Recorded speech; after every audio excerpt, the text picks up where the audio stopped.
5, 4, 3, 2, 1, 0.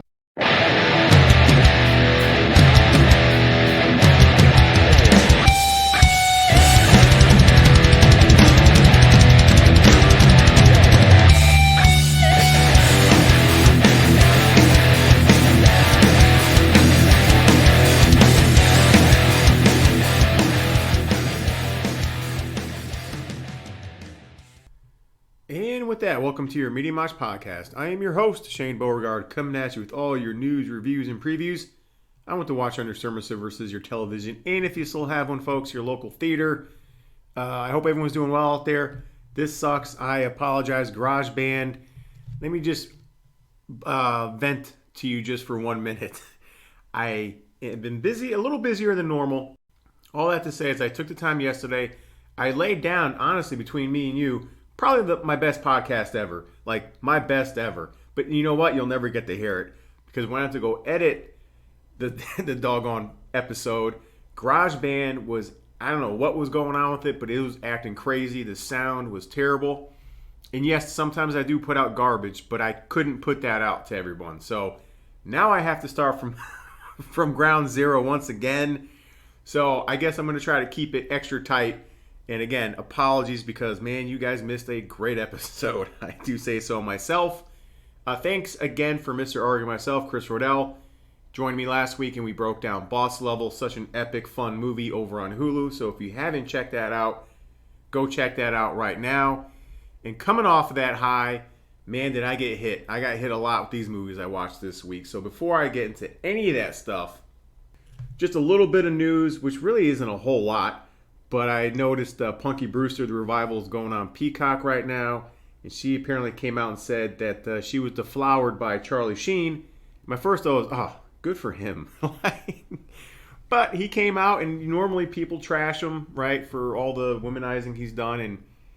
And he actually thanked her for not dragging his name through the news cycle and all that kind of stuff. So, man, I'll tell you, Soleil Moon Frye is fire. She was fire. Well, she's fired now, but she was fired as, I guess she was 18 and he was 29, which, looking back on it, is kind of a little gross, but I guess it's more acceptable these days. She was fired then. She's fired now. So, and hats off, I have to salute Salma Hayek again because she keeps posting these bikini pics. And honestly, folks, it's her, it's Elizabeth Hurley, and I want to thank Holly Berry. Keep sending those pics because really it's the only thing me getting through this quarantine and COVID. Gives me something to look to or forward to every time I see it. Because again, I don't watch the news. I'd rather focus my attention on their bikini pics to get me through my day-to-day. So hats off. Salute to you. You look great. Keep them coming. Other than that, Amazon Prime announced they're going to start developing more Jack Reacher series over on Amazon Prime. So everyone that didn't like Tom Cruise, you can calm the fuck down now because they hired, or they're casting, I'm going to butcher his name, but Alan Ritchson, who currently is playing Hank Hall over on the Titan show on HBO Max. So he is a pretty big, stout dude. So everyone can stop belly aching that Tom Cruise was, he's 5'2", he's too small to play someone like Jack Reacher. They found your answer. So I'm looking forward to it. Hot off the presses, the Regal Cinemas here, or at least they announced countrywide or whatever. I guess it's going to vary state to state depending on what state you're in.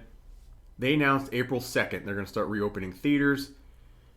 I'm just keeping my fingers crossed that happens here in Greensboro because I'm not walking, I'm not jogging, I am sprinting back to the goddamn theaters, okay? And I know there's people, I've talked to them, and you're more than entitled to your opinion. But like, yeah, I don't care if theaters open again. I'm sorry. I'm not content just watching movies on my living room TV. That's just not the way it's going to go down for me. There's a release going to a theater. Some movies are made for the big screen, as I've discussed before. So I'm really hoping that the Greensboro Regal will be open up April 2nd so I can go. And yes, I'll probably see Godzilla vs. Kong. Even though I said I'll get HBO Max just for it, yeah, I'll probably do that and then go see it in the movie theater. So that's a bit of a news. Hotter off the presses, is Disney Plus announced they're going to release. They kind of put up their movie schedule for Disney Plus in theater releases, I guess. And Black Widow is going to be released same day in the theater and Disney Plus on July the 9th. I'm personally looking forward to it. It's probably the only MCU movie this year, the 3 they have coming out or 2 they have coming out that I'm actually looking forward to. The other movies don't really do anything for me, the externals and Shang-Chi or whatever it is. I have next to zero interest in those movies, but I am looking forward to the Black Widow movie. Again, July 9th, theaters and Disney Plus. So before I get into what I watched this week, let's go over your top 10 Netflix shows and movies for today. Number 10, Skylines. Yes, this looks like one of those goofy sci-fi movies, but I did see the trailer and notice it has Rona Mitra in it, or Mitra. I don't know how to pronounce her name. She is fire. And because she's in this, I will take the time out of my day to watch it this weekend. Number 9, the Netflix series The One. Number 8, the Netflix series Coco Melon. And I have to look, or maybe I won't look. Maybe someone will tell me. I feel like this show, Coco Melon, it's a kids show, like a young child show. It feels like it's been in the top 10 for like a year straight. It has to be some kind of record. Like, I don't remember looking up a day where it's not in the top 10. Number 7, the Netflix original Country Comfort. Number 6, the Oliver Stone 2012 Savages, which I remember seeing this in the theater. I don't care what you say. I liked it. I was surprised when I found out like Oliver Stone directed it, because if you watch it, it plays like a Tony Scott movie. He was one of my favorite directors. The color palette, the directorial style, it really felt Tony Scottish, not Oliver Stone. So I was kind of thrown back. It has John Travolta, Aaron Taylor Johnson, Blake Lively, Benicio del Toro. And Tyler Kletch, before the Hollywood ruined him, or he ruined himself, either way you want to look at it. I liked it. You can find it right now on Netflix. Number 5, the Nick Cage Jiu Jitsu. Number 4, the Netflix original movie Yes Day, starring Jennifer Garner. Number 6, the college admission scandal. Number 2, Genie in Georgia. And number 1, I think it's a Netflix original. I should have looked it up, but Deadly Illusions. Now, I did try to watch this movie on Sunday. I'm not going to admit to having an afternoon cocktail or not, but part of this movie was really hazy for me. It was really out there. The premise is, you got this married couple. She's a successful writer or some shit like that, and they end up hiring a nanny. But instead of the nanny going after the dad, or in this case, Delmont Mulrooney, she goes after the wife, who's played by the brunette that was on Sex and the City, the hot one. So this movie was confusing. I was kind of in and out of it.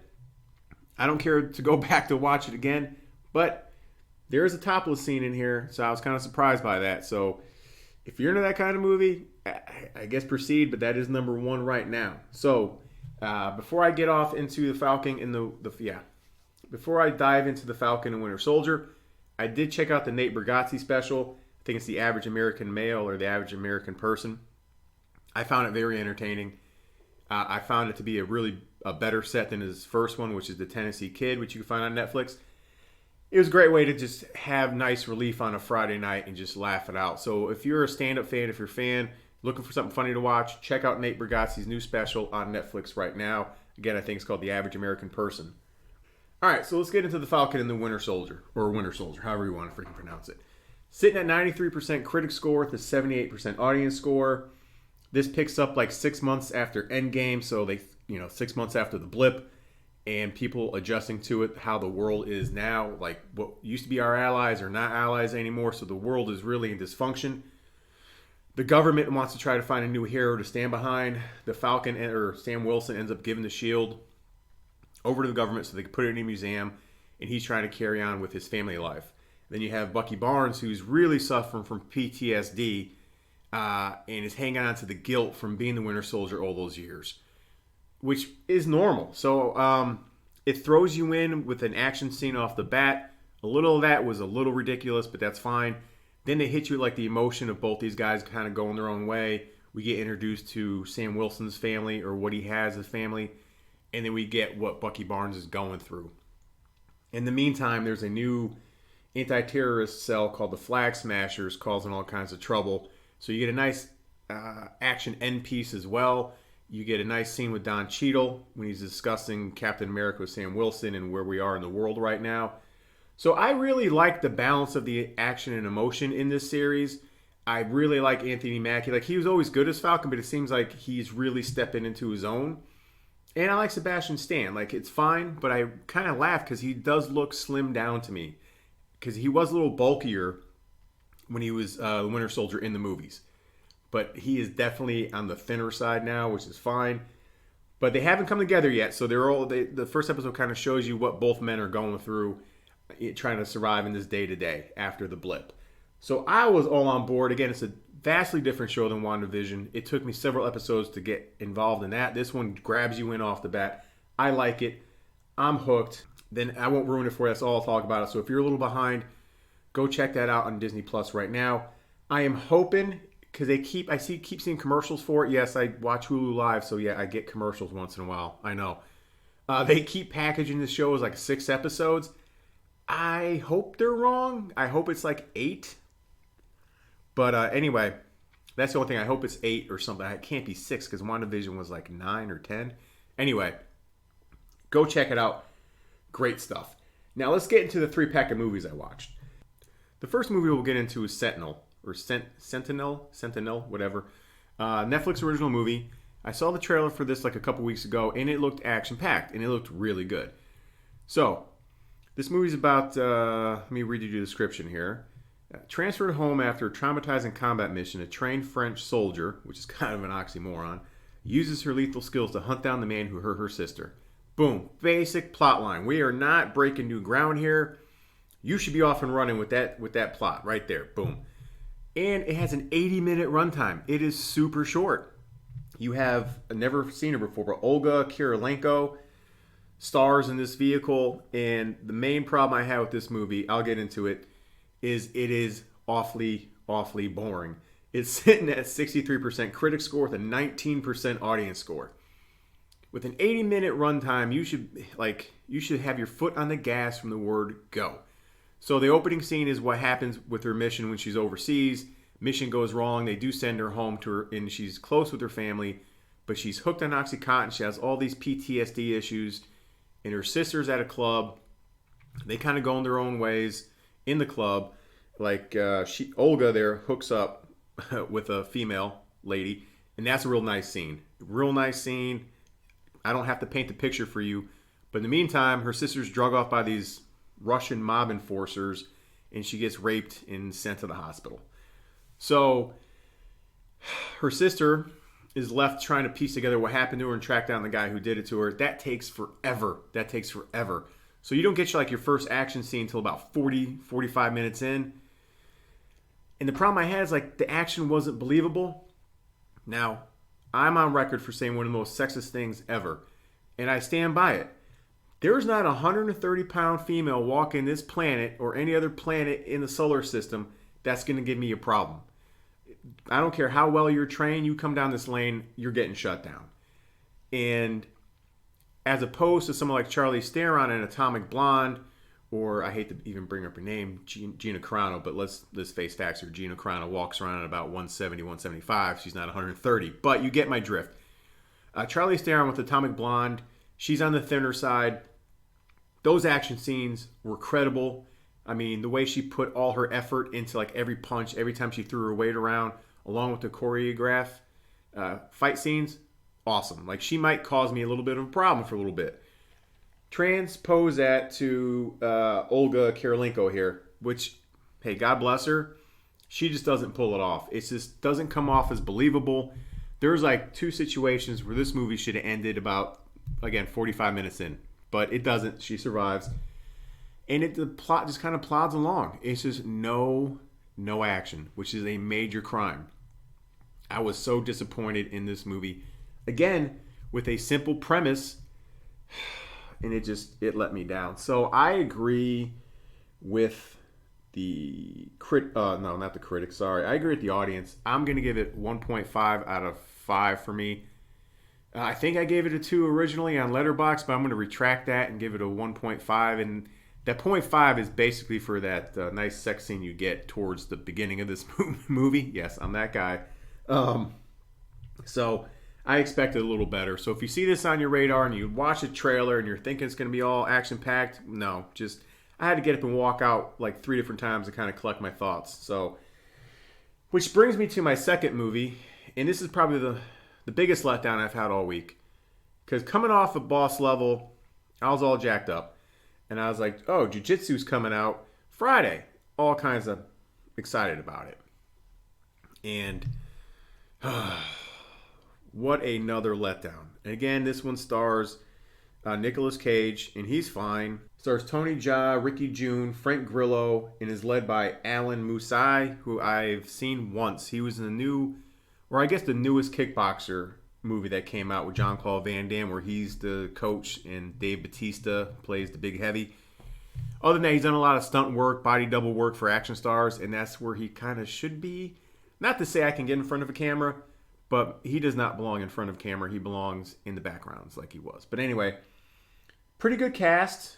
And, the Crab Man from My Name is Earl in this as well. First time I've seen him since that show. He adds the comic relief. He was fine. So here's the premise for Jiu Jitsu. Now, again, how do you screw this up? This is like back-to-back movies now. Every 6 years, an ancient order Jiu Jitsu fighters join forces to battle a vicious race of alien invaders. That invader would be one. But when a celebrated war hero goes down to defeat, the fate of the planet and mankind hangs in the balance. That's where you lose me. And that's where this movie gets lost. So you have Alan Musai playing the lead character. I didn't even look him up. Let's call him Frank. All right, so beginning of the movie, Frank gets his ass kicked by we don't see who. He gets taken to the nearest military hospital. He has amnesia. He can't remember anything. These jiu-jitsu fighters led by Tony Jaa not kidnap him. They convince him to leave the military base. They escape. They go to this temple where, again, every 6 years, this alien comes through. So think like Predator, but just really bad. It's like they went to Party City and grabbed the costume. I mean, it's terrible. It's terrible. So this alien, for some reason, likes to challenge these jiu-jitsu artists in combat. Like they all have like these rules they abide by. It's ridiculous. And the fact that he has like Wolverine healing powers, absurd. But where they lose me in this movie is they try to give it a plot. It made no sense. Like, why is Frank the key? They never explain it. They don't do anything. Like, they try to piece his backstory together, and it just gets more confusing. And then you throw Nicolas Cage in here, which he's fine. Then they try to throw that big like surprise towards the end of the movie, and you're like, what? Like, it makes you more. It just loses you even more. So what this movie needed, honestly, was more Tony Jaa, more Frank Grillo. Now, you know Frank's my guy. Frank is my guy. But for some reason, this is the first movie I can remember Frank Grillo being in, looking like he's disinterested. Like he's just there for the paycheck. And he probably was. He wasn't in it enough. He seemed detached from the movie. So we needed more. I got tired of the fight scenes too. I know I'm all over the place with this, but the fight scenes got monotonous. They got long. Then you throw the crazy ass plot in there, which there shouldn't be a plot for this movie. And it just lost me. It has a runtime like of an hour and 40 minutes. And again, there are parts that are really boring. Like the exposition part was really boring. I don't care. So what this movie needed was, again, more Tony Jaa, more Frank Grillo, better action scenes, better fight scenes, fucking better costume design. So I'm going to begrudgingly give this movie a 2. I'm going to give it a 2 out of 5 because of the cast, even though they were very underutilized. Again, how do you screw this up? So anyway, that's it for my review with Jiu Jitsu. The last one I'm going to get into, and this is probably out of the 3-pack, this definitely is the better movie of the 3. And you can find this on Amazon Prime as we speak. And that is The Informer with Joel Kinnaman, who I like. I don't like as much as Frank Grillo, but I do like Joel Kinnaman. A lot of people know him from Suicide Squad. I know him more on the TV side of things because he's done a lot of TV shows and he's done movies. I know him better from the TV side of things. He was in the Netflix original show Altered Carbon. He was in House of Cards. I think it was the FX show The Killing. He was in that as well. I like him. For whatever reason, I'm kind of drawn to him. Then you have the ever so lovely Rosamund Pike. You actually have an appearance by Clive Owen in here. Holy shit. Common and Anna de Armas, whatever, however you pronounce the name. She's a smoker. So anyway, basic breakdown of this movie is you have an ex-convict working undercover intentionally gets himself incarcerated again in order to infiltrate the mob out of a maximum security prison. So Joel Kinnaman plays a main character named Pete. Now, Pete, again, was in jail. They don't show you why. They explain it. So think Con Air, like he's in a bar, he's defending his wife against these guys, accidentally kills one of them, goes to jail. Gets released on good behavior, but the FBI scoops him up because he does have like Polish ties. They use him to infiltrate the Polish mob and try to work his way up to take down the boss, right? The Polish want him back in prison so they can take over the drug control in the prison. So something happens before that decision to send Joel Kinnaman's character back to prison. There's a drug buy that went wrong and someone killed an NYPD officer. That's how the Polish decided to send him back in jail to take the heat off them in killing a cop. The cop was handled by Common, who's trying to find out who Pete really is, and he keeps getting blocked by the FBI. So once Pete's in prison, something happens in there where Clive Owen and Rosamund Pike decide to cut ties. Mainly Clive Owen pretty much demands Rosamund Pike cuts ties and just leaves him to his own devices in prison. So this causes a obvious panic with Pete and his family on the outside, like how are they going to be protected and safe. And this is where Common comes into it because he's trying to make a deal with Pete and trying to really help his family as the FBI leaves him out to dry. Now this, again, another movie that doesn't break any new ground. But because of the cast, kind of carries this movie along. It's an hour and like 50 minutes, but it moves at a brisk pace, led by Joel Kinnaman. Good acting. I liked Clive Owen. I don't know where the hell Clive Owen's been. But he was good as the heel. Rosamund Pike didn't do anything extraordinary, but she's always good. She's always good. And this was probably one of my favorite Common roles. Not that I don't like Common, but in this role, I really enjoyed him in this role. Now, the third act gets fucking crazy, and I was like, really? Okay. But I went with it. I went with the last third of this movie. I went with the last act. I went with the last act of this movie, even though it went directly off the rails. I still had a good time with this movie. I enjoyed it. So, and I forgot to tell you, this one's sitting at 62% critic score with a 63% audience score. So it's one of the few movies that the audience and critics see eye to eye. So you will have worse ways to spend your afternoon if you watch The Informer. I like it. So I'm going to give it a 3.5. I go higher than both the audience and critics on this. 3.5 out of 5 for me. So that's it, folks. Again, avoid Sentinel. In fact, if one of your friends asks you to watch it, take him off your friend list and do not talk to that person anymore. That was one of the worst pieces of advice he could have given you or she could have given you in your lifetime. Proceed with caution with Jiu Jitsu and go see The Informer. So that's it, folks. And now, before I wrap up, I will say I am in the minority. I did not watch Justice League. I stood my ground. I'm a man of my word. As much as my daughter wanted to see it, I probably would have caved until she had friends spend the night and she forgot all about it. So, that being said, I didn't read any reviews for it, so I'm going in knowing it's going to be a 4-hour, broody, dark mess. And I'm going to watch it in 2-hour chunks, and then I'll collect my thoughts on it, I guess. We'll have to talk about it because it's there. Now all this other news is starting to come out, and there's another fan movement, but these fans need to get a life and just move on. We don't need the Snyderverse, okay? So hopefully I'll have that next week and a whole lot more. So until then, go to the Apple Podcast Store, download me, share me, let me into a friend's life. They'll thank you for it, I'm pretty sure.